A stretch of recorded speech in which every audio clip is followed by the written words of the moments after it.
Olá, bem-vindos a mais um episódio do podcast Contra Controle. Esta que vos fala é Josia Daiane Rocha, mãe atípica, formada em psicologia e pós-graduanda em neuropsicologia e intervenção ABA aplicada TEA-DI. Então, antes de iniciar o episódio de hoje, que eu já adianto que tá rico em informação, tá um episódio muito legal, com um convidado super especial, eu queria passar um recadinho para vocês. Então, se você não caiu de paraquedas agora, está conhecendo agora o podcast, deve ter notado que o podcast mudou bastante, né?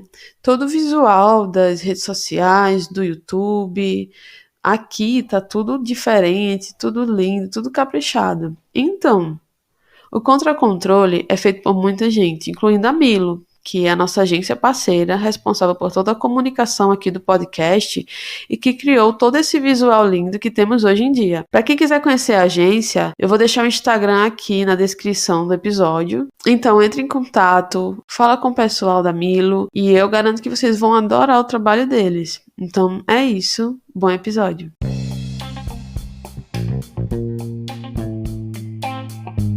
No episódio de hoje, adentraremos na fascinante intersecção entre a neuropsicologia e a análise do comportamento. Duas vertentes da psicologia que à primeira vista parecem distintas, mas revelam uma profunda complementariedade em sua aplicação prática, ao unir o estudo das relações entre o cérebro e o comportamento, com a compreensão das influências ambientais e da aprendizagem comportamental. Para isso, contamos com a participação mais do que especial de Diego Vieira, psicólogo, neuropsicólogo e analista do comportamento. Adianto que o episódio está repleto de informação. Se você é psicólogo, se você é estudante, se você é profissional de alguma outra área que trabalha com autistas, se você é familiar de autista, eu adianto que tem muita informação aqui.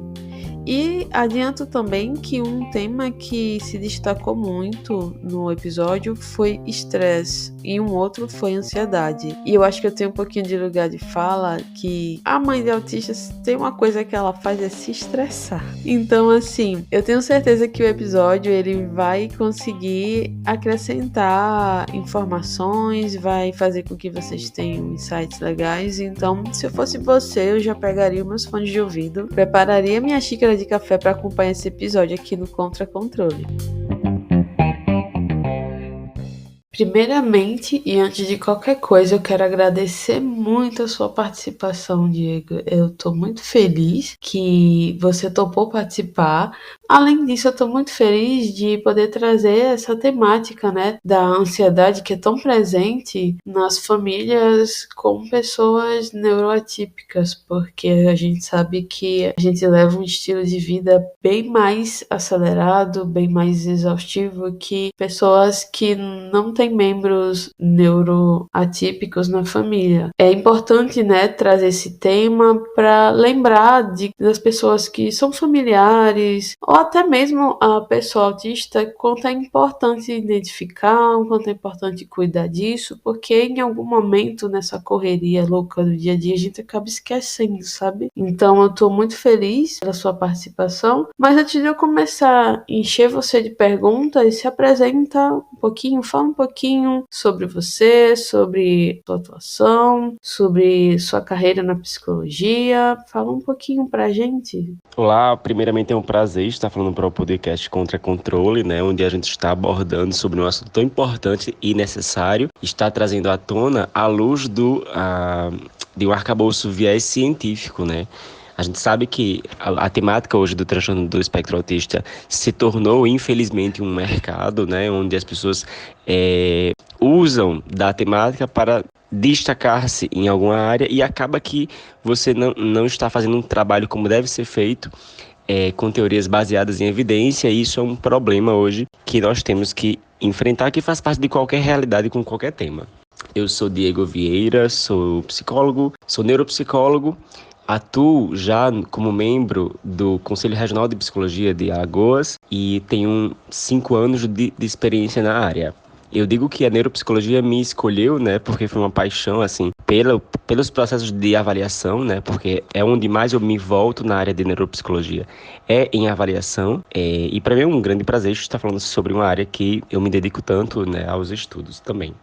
Então, já iniciando com as perguntas, eu já vou lançar logo a primeira que eu estava mais ansiosa para fazer de todas, que é: como você concilia a atuação como neuropsicólogo e como analista do comportamento? Como a neuropsicologia e a análise do comportamento, elas se integram, como essas duas formas de trabalhar, elas interagem. A conciliação, né, enquanto neuropsicólogo e também analista do comportamento, ela parte muito de base, né, da graduação, né, onde eu me tornei um analista do comportamento, né, baseado nas aulas e estudos que eu desenvolvi na Universidade Federal de Alagoas, né, até 2017, e aí eu passei a atuar com análise do comportamento na clínica, e é a área é a abordagem que eu mais me identifico hoje, né, as terapias contextuais, né, que é assim que é chamada. E dentro das terapias contextuais, a psicoterapia analítica funcional, né, que é a que eu me embaso hoje para delinear um trabalho, né, interventivo com os pacientes, né, que me procuram. E aí a conciliação, né, com neuropsicologia é bem importante, né, porque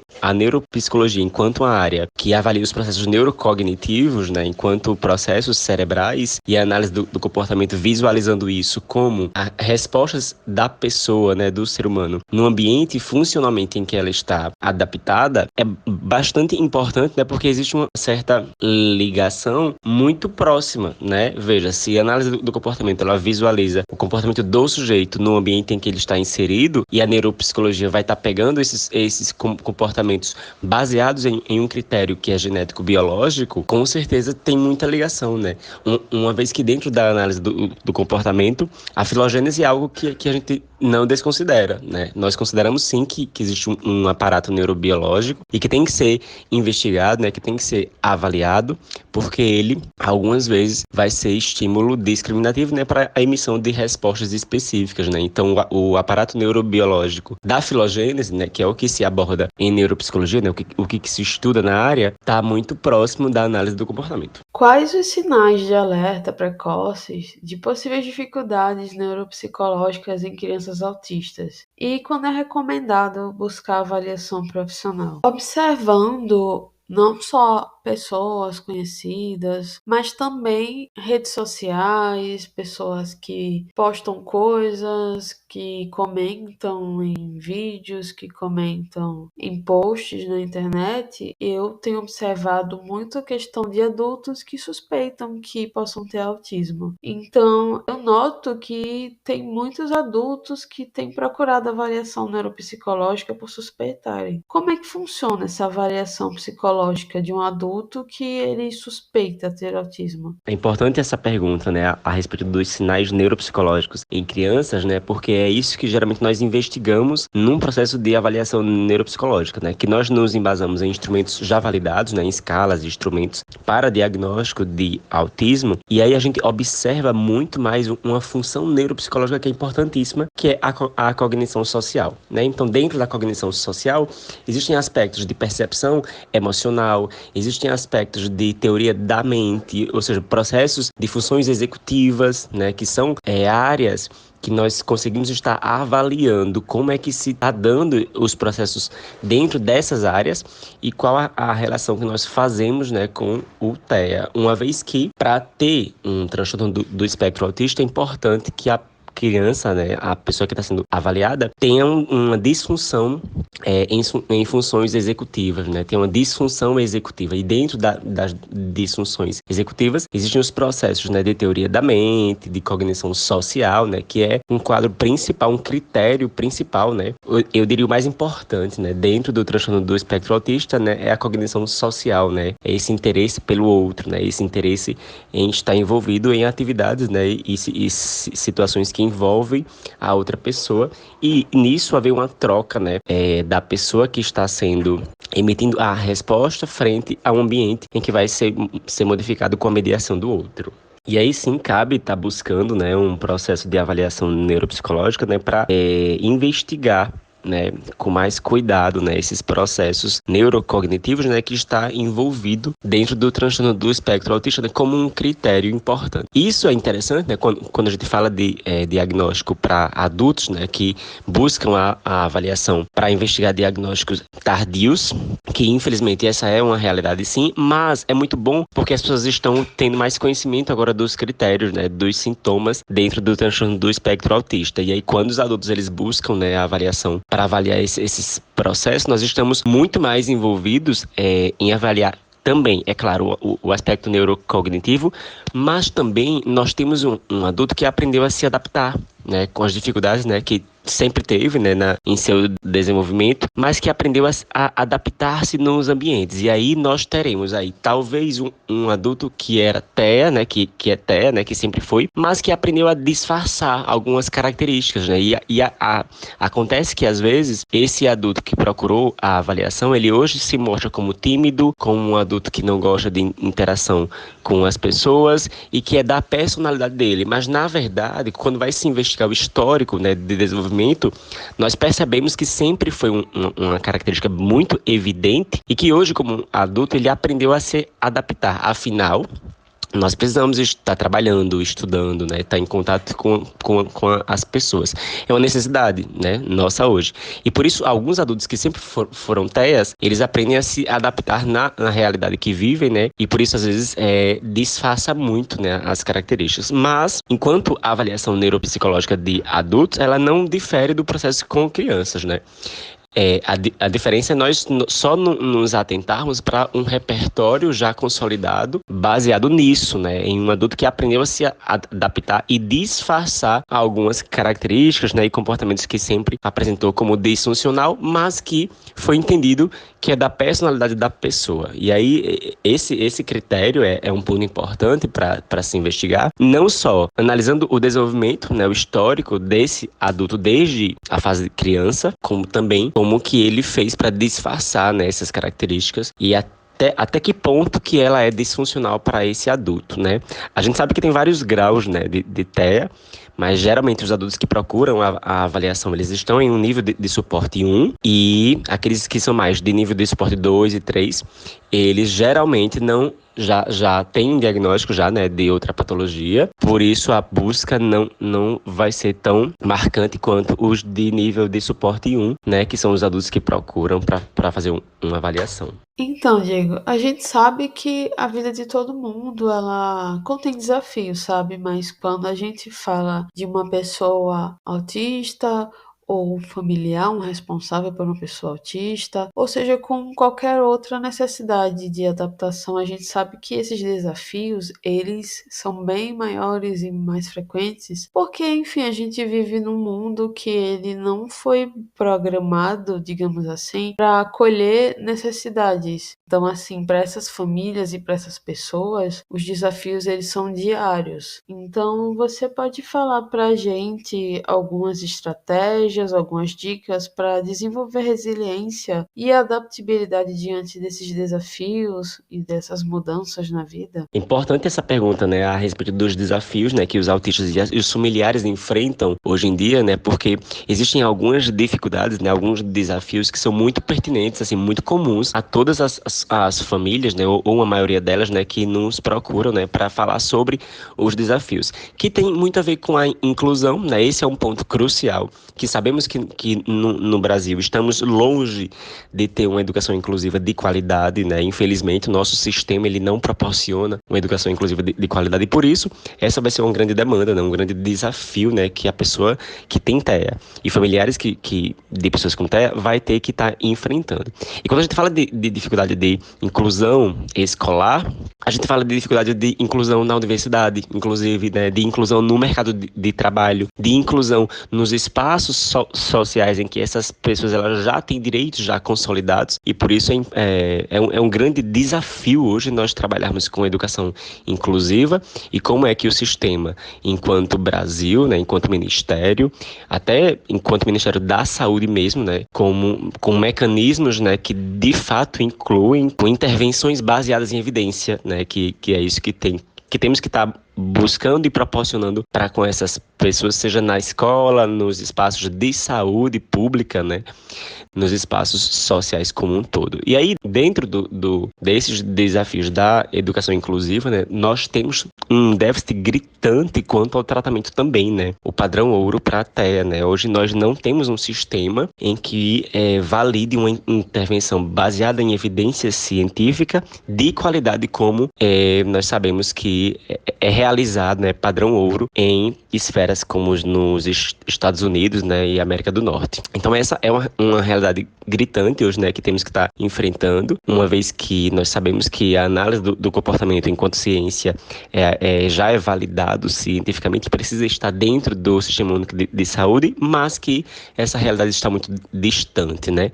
Nós temos hoje os psicólogos que até atuam, né, embasado nas terapias comportamentais, mas que a efetividade de um trabalho, né, com o mínimo de horas, né, que é considerado padrão ouro no tratamento, não é feito, não é realizado, né? Hoje nós sabemos que o tratamento de qualidade para pessoas com TEA são 40 horas de estimulação dentro de uma esfera, dentro da análise do comportamento, mas isso não é realizado, né?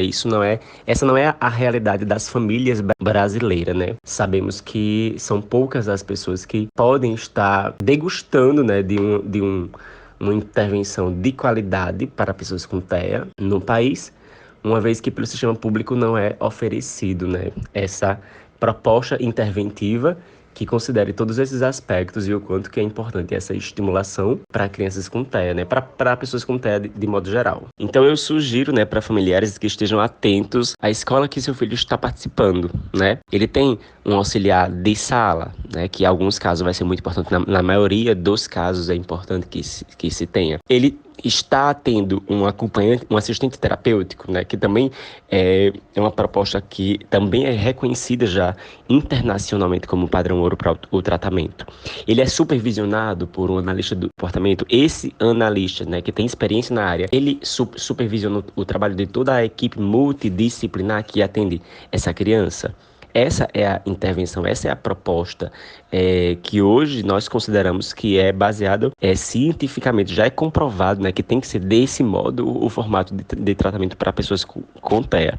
Então, são esses pontos, né, que tem que ser observados por familiares, se a escola é de qualidade, se é inclusiva, se de fato eles proporcionam um atendimento personalizado, né, para a pessoa que está sendo atendida lá nessa escola ou nessa instituição de ensino, né, uma vez que na universidade é importante que se tenha esse suporte também, e se o tratamento, né, que o seu filho, né, que o familiar está buscando para a pessoa com TEA é um tratamento que é baseado nesses pontos, né, que são necessários, né, para a pessoa com TEA, né, que é uma equipe multidisciplinar, né, que atende essa pessoa e que é supervisionado, né, por um analista do comportamento, que vai estar direcionando os trabalhos de toda a equipe, né. Então, isso é o que tem que ser feito e isso é o que nós já sabemos, né, internacionalmente, que é o modelo de comprovação de eficácia, né, dentro do transtorno do espectro autista.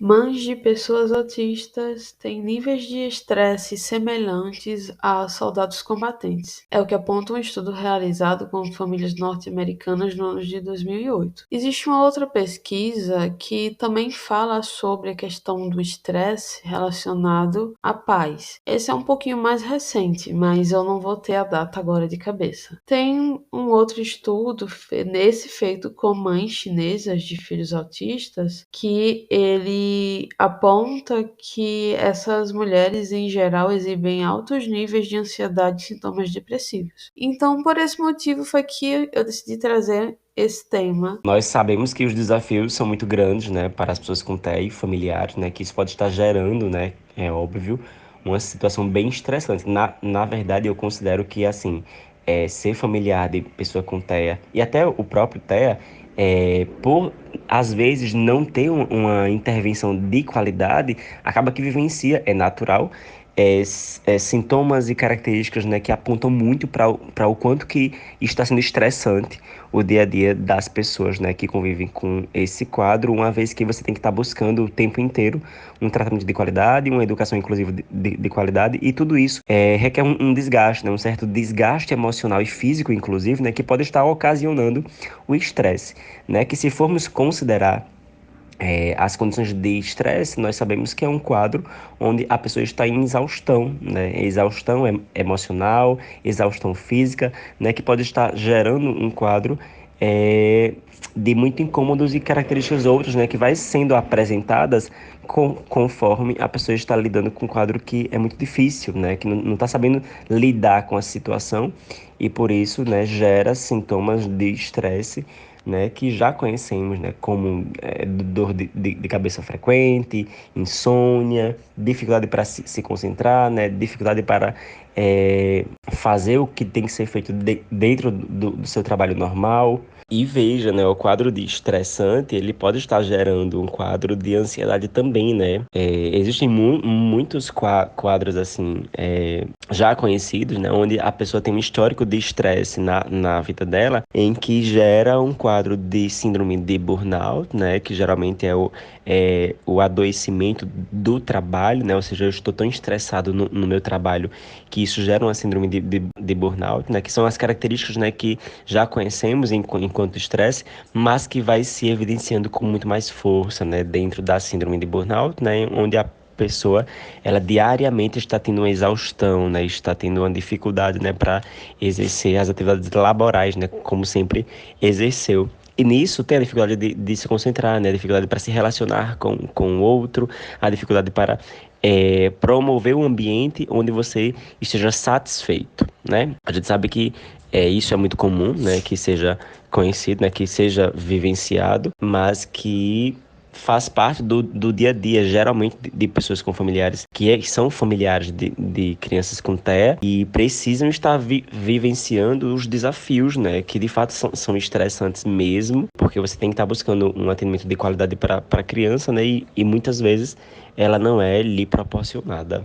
O estresse em si é uma coisa que incomoda, né? Mas infelizmente, quando a gente fala de famílias neuroatípicas ou de pessoas neuroatípicas, infelizmente não dá para se livrar tão bem deles, porque a gente tá sempre tendo que exigir um direito, comprar alguma briga, a gente tá sempre se estressando com algo. Então, assim, quais são as estratégias de manejo do estresse que você sugere para famílias de autistas? Você pode dar dicas de estratégias eficazes para lidar com o estresse, promover o bem-estar? Existem algumas estratégias para evitar, né, condições estressantes. Se muitos comportamentos da criança, que geralmente levam estresse para essa família, é por desconhecimento, às vezes, né, a criança, a família não conhece as características da criança, não conhece as dificuldades que ela tem apresentado e por isso, né, que ela vai estar apresentando alguns comportamentos disruptivos e muitas vezes por desconhecer os comportamentos disruptivos e qual a análise funcional que é feita desses comportamentos, isso gera um estresse grande para familiares, né?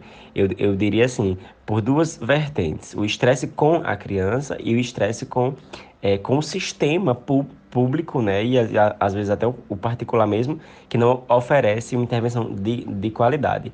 Mas voltando-se para os estresses com a criança, o conhecimento em relação a uma análise funcional dos comportamentos que são apresentados, que são disfuncionais e que às vezes a família ela não tem conhecimento, isso gera um estresse tremendo, né? Ou seja, a família não sabe lidar com a problemática, né? Com a situação, que são os comportamentos disfuncionais. E aí acaba gerando famílias mais estressadas, né? Com a criança, né? Que está apresentando os sintomas. Principalmente quando é nível 2 e nível 3, né? Que você percebe uma dependência maior, né? Do familiar. E aí se trabalha em um tratamento com essa criança, onde vai estar ensinando um repertório de habilidades de comportamento dentro das possibilidades da criança, onde ela seja minimamente autônoma e independente, isso já favorece, né, condições de estresse com menos frequência, né? Ou seja, isso já favorece muito e condições de estresse não aparecerão. Mas é muito difícil quando a família ela não tem acesso a um tratamento de qualidade, não tem acesso a uma educação inclusiva, não tem acesso a um conhecimento do quadro que a criança tem apresentado e por isso não sabe lidar com a condição da criança e por isso gera quadros de estresse constante. Então, algumas características, né, importantes, né, quanto à organização de rotina, organização de materiais dentro de uma comunicação eficaz, né, onde a criança ela consegue estar se comunicando e por isso se diminui a frequência de comportamentos disfuncionais e geralmente estratégias como o PECS é muito utilizado, né, para crianças de nível 3, né, e de nível 2, onde a comunicação verbal oral não é um fato vivenciado e por isso comunicação comunicação alternativa é muito utilizada, que favorece muito a diminuição de comportamentos disfuncionais. E aí, se eu trabalho com comunicação alternativa, se eu trabalho com a perspectiva de teach, né, que ensina essa criança algumas habilidades como o manuseio de um material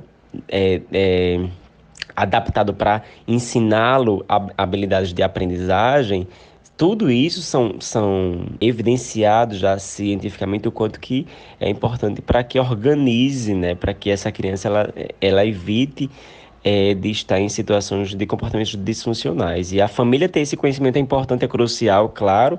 Isso diminui muito sintomas de estresse dentro da família, por conhecer a realidade da criança, né? Se eu conheço a realidade da minha criança, se eu sei todos os comportamentos que ela apresenta, e se eu sei estar diminuindo os comportamentos disfuncionais, com certeza o quadro ele aponta para um grande sucesso na evolução do quadro, né, na evolução da variabilidade de repertório comportamental dessa criança. E aí nós sabemos, né, que muitas características, né, e sintomas do estresse, eles podem ser evitados desde que a pessoa esteja em condições tanto ambientais quanto biológicas, né, que favorecem o desaparecimento, né, a redução de sintomas de estresse. E aí, dentro de um aparato que é ambiental, eu acho que é crucial que a família seja acompanhada, né, em formato de psicoterapia, né, com psicólogo, né, para ter um suporte emocional para lidar com as dificuldades, né, que acontecem, com certeza. E quanto dentro de um aparato biológico, né, nós sabemos que o tripé ele precisa ser considerado, né, e visto com muito cuidado, né? Qual é o tripé, né? Sono adequado, né? Um sono regular, né? Claro que sabemos que pessoas que dormem mal, né? Consequentemente, tem um dia mais estressante, né? Você fica mais impaciente, né? Para lidar com as dificuldades. E imagine que você dorme mal e aí você tem no outro dia uma criança com TEA que está com comportamentos disfuncionais com muita frequência, né? Ou seja, tá se desregulando, está se desorganizando com muita frequência. Então você precisa estar bem consigo mesmo primeiro para estar lidando com esses episódios, né, que vai acontecer no dia a dia de familiares com TEA. Além do sono, é importante que a alimentação, né, ela seja uma alimentação adequada, né? Nós sabemos, né, o quanto que os alimentos eles favorecem bem-estar, né? Os alimentos eles têm um impacto na nossa saúde emocional, né? Porque tem muito a ver com sistemas, né, que favorecem com que alguns sintomas de humor eles sejam mais evidenciados ou diminuídos, né, no dia a dia da pessoa. Além disso, exercício físico, né? Também é algo já comprovado cientificamente o quanto que é importante nós estarmos nos exercitando, né, nós termos uma atividade física, né, para que isso proporcione a estimulação, né, de neurotransmissores, né, de hormônios, né, que favorecem o aparecimento de um bem-estar geral, né? E acredito que essas são características importantes para serem observadas como diminuição, né, dos pontos de estresse de familiares de crianças com transtorno do espectro autista. A partir de agora, eu preparei algumas perguntinhas sobre ansiedade, mas antes de começar a perguntar, eu preciso fazer uma coisa. Eu preciso defender a ansiedade. Isso mesmo. Quando a gente fala de ansiedade, geralmente todo mundo já faz aquela cara, já diz, ai meu Deus do céu, eu odeio isso, como eu queria me livrar disso, eu quero achar alguma forma de me livrar da minha ansiedade, eu não quero nunca mais sentir ansiedade na minha vida. Mas deixa eu te contar uma coisa, isso não vai acontecer. A ansiedade, ela nada mais, nada menos é do que um mecanismo de defesa do seu organismo, isso mesmo. Não tem nada de errado em você sentir ansiedade. Ele é um mecanismo de defesa que ele tem a função de te preparar para um possível futuro perigoso, algo que venha colocar a sua vida em risco. Ele se desenvolveu ao longo da evolução, é uma coisa que a gente já traz com a gente quando a gente nasce, e ele tem essa função de preparar a gente para reagir, para fugir, para paralisar diante de alguma situação que venha pôr a gente em risco. Mas onde é que está o problema? O problema tá quando essa ansiedade, ela tá demais, ela tá muito elevada e ela é ativada por coisas que não apresentam um perigo real. Uma ansiedade que poderia estar, por exemplo, te prevenindo de atravessar a rua no momento errado e sofrer um acidente, ela pode estar te deixando ansiosa simplesmente porque tocou no celular, enfim. Então, assim, a gente precisa deixar de ver a ansiedade como um problema em si e enxergar que o problema tá nessa ansiedade exacerbada, sabe? A gente não deve buscar se livrar da ansiedade, porque isso não é possível, mas a gente pode equilibrar e aprender a conviver e aceitar, porque faz parte do nosso organismo, é uma coisa que veio para fazer bem, e se não tá fazendo bem é porque precisa intervir e precisa tratar, precisa cuidar.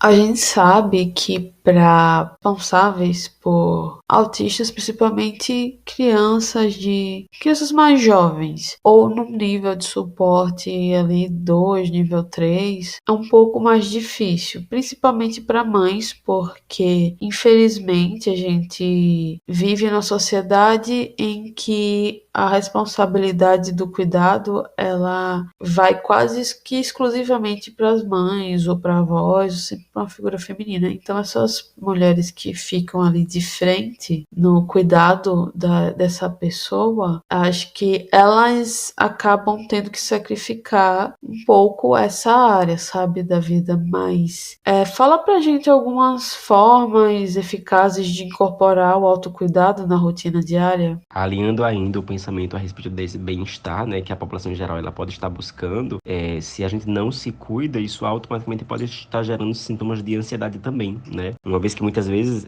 eu vou estar com sintomas de ansiedade quando eu estou em uma condição de desvantagem. E isso gera sentimentos de, poxa, se eu estou em desvantagem em termos de assistência enquanto familiar e enquanto criança com TEA, automaticamente eu posso ter uma criança com dificuldades de evoluir, né, no seu próprio quadro. Então, a variabilidade comportamental da criança com TEA, ela depende muito do quanto que está sendo estimulada e de forma de qualidade, né? Com qualidade está sendo feita essa estimulação.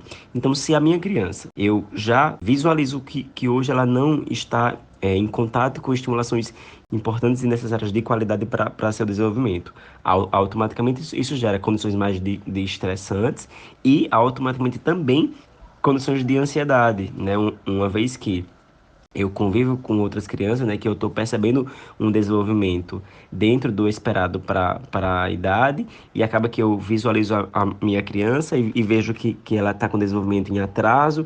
Isso gera ansiedade por e no futuro. E como é que essa criança no futuro ela vai estar lidando com a vida, né, com os desafios de viver, com as dificuldades que ela enfrenta hoje. Então, isso gera, sim, sintomas de ansiedade, né, nos familiares, né, que é natural, e que, em relação à TEA, tem muito a ver com esse futuro, né? São mães que muitas vezes têm filhos com TEA, que é nível 2 ou nível 3, né, que tem uma certa dependência para executar as atividades do dia a dia, e essa mãe ela fica na angústia de quem é que vai cuidar dessa criança quando ela crescer e quando essa criança, essa mãe, né, ela não estiver mais presente no nosso mundo, né, quando de repente ela estiver numa condição de precisar que essa criança ela fique sozinha, né, no mundo. E aí sim, gera assim ansiedade, gera angústia, né, quanto ao futuro. Nós temos que entender, né, que a ansiedade é uma resposta emocional voltada para o futuro, né? Ou seja, eu vou estar ansioso quando eu estou vivenciando condições que eu visualizo que no futuro eu vou me prejudicar, né? Alguém vai se prejudicar muito com o futuro. E aí isso é muito frequente, né, com mães de crianças com TEA de níveis 2 e 3, né, que regam uma dependência maior. E aí isso pode estar gerando um quadro onde essa mãe, né, com ansiedade, né, ela fica com um certo medo, né, quanto a como é que vai ser no futuro o desenvolvimento dessa criança, né, com as dificuldades que ela tem e a adaptação na realidade que ela vivencia do nosso mundo de hoje, né? Que sabemos que é muito exigente, né?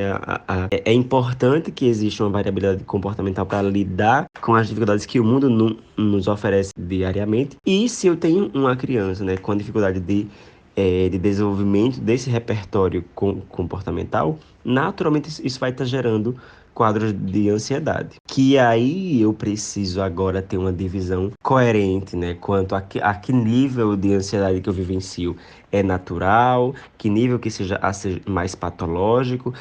Para que eu saiba qual a linha tênue que separa, eu preciso ter uma clareza que, assim, vai ser um quadro natural, quando as condições que eu vivencio naturalmente já gera mesmo ansiedade em qualquer pessoa, né?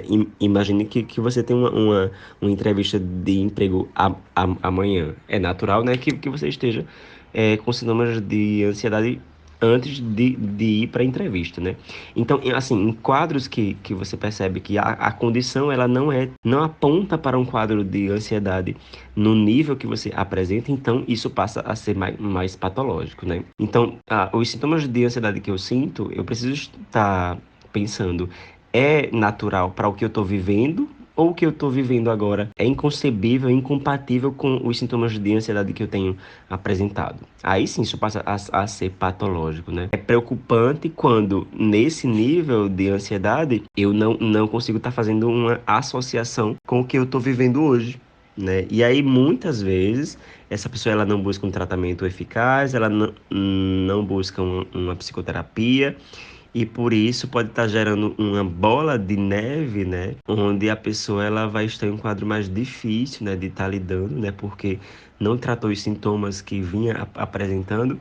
Acaba que isso gera um quadro mais grave, né? Um quadro pior lá na frente. E a pessoa ela não sabe estar lidando com essas condições, né? E por isso, muito importante, né? Que se busque um tratamento em psicoterapia. Eu sempre falo, né? A importância de familiares de TEA terem um acompanhamento também, né? Porque buscam tanto o acompanhamento para o filho, né? E às vezes as mães elas não são assistidas, né? Não existe uma equipe de atendimento, né? Que dê uma assistência para familiares de TEA, né? Porque se pensa muito para a criança, e aí nós acaba que não dá a devida importância que deveria, né? Para mães e pais, né? De crianças com TEA, né? Que podem estar vivenciando quadros patológicos graves e difíceis por não ter tido uma assistência, né? Por não ter tido um autocuidado, né? Mas nós sabemos que essa não é a realidade de todas as pessoas, né? Esse acesso a um profissional de psicoterapia. As pessoas que não conseguem ter acesso a esse profissional, eu oriento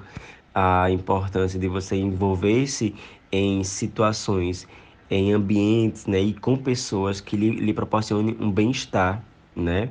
Frente às dificuldades que a vida nos oferece, é importante que eu esteja primeiro, né? O tripé, ele tem que ser crucial que eu evidencie esse tripé, que seria o sono adequado, né? Atividade física regular e uma alimentação balanceada, né? Então, esse tripé é a base, né? Para que a pessoa ela esteja minimamente bem enquanto humor, né?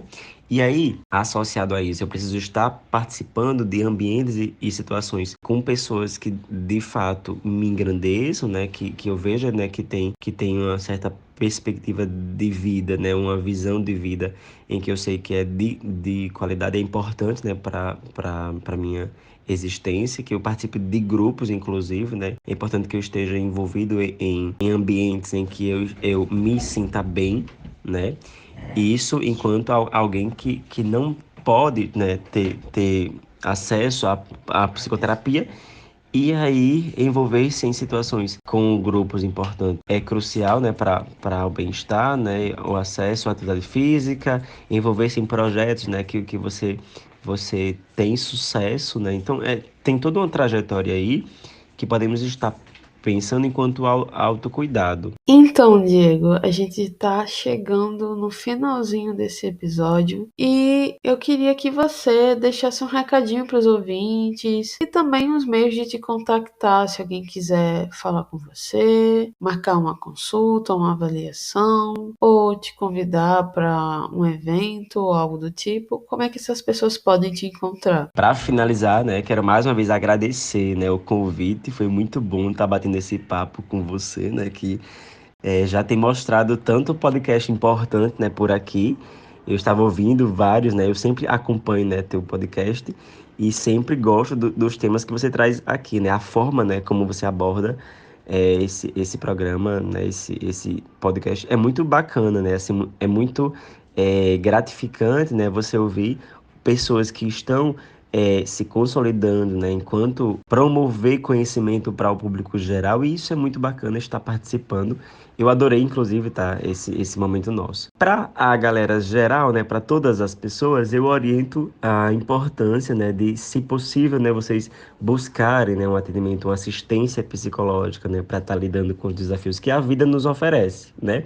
Embora nós falamos aqui no podcast da relação com crianças com TEA, né, e a neuropsicologia, é importante, claro, que de modo geral, né, a gente esteja atento, né, às características, né, e sintomas, né, que nos levam a um mal-estar, né, e a gente busque fazer por onde esses caminhos eles não sejam fortalecidos, né? Se eu estou mal, a ideia é que eu busque ajuda profissional, né, para que eu consiga me sentir bem. E se eu tenho esse cuidado comigo, com o outro, né, com o familiar meu, eu estou promovendo um ambiente fortalecedor, né, um ambiente onde eu consigo estar lidando melhor com os desafios que a vida nos oferece e vai nos oferecer sempre, né? E faz parte da nossa vida estar lidando com os desafios.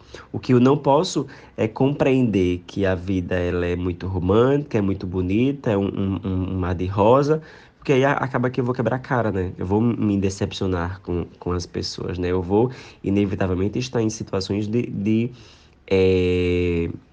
constrangedoras, né, com as pessoas e frustrantes, inclusive, com a própria vida, né, com expectativas que eu coloquei para os projetos que eu queria estar consolidando em minha vida. Então, se eu não tenho um suporte emocional, inteligência emocional para estar lidando com os desafios que a vida nos oferece, com certeza eu sou um candidato, né, a enfrentar quadros difíceis, né, para estar lidando com a realidade que a vida nos proporciona. Então é isso. Eu, mais uma vez, agradeço o convite, a participação e estou à disposição, tá? Meu contato, aliás, o meu Instagram, né? Vou colocar aqui, né? Que é importante que a gente divulgue nosso Instagram, né? Neuropsicologia em Maceió, tá? Esse é o perfil que eu falo muito das intervenções que eu faço com as crianças com TEA e de autocuidado, né? Que é importante que você tenha com essas crianças numa perspectiva de enquanto neuropsicólogo. E tem um outro perfil, né, que eu falo muito mais voltado para o público adulto, né, para a importância da psicoterapia enquanto analista do comportamento, que é o Psico Diego Vieira, tá? Meu contato é 829-9386-9298. Estou à disposição, tá, para que a gente consiga estreitar mais os nossos laços, né, e a gente consiga estar continuando fazendo ciência sempre nas nossas falas. Um grande abraço.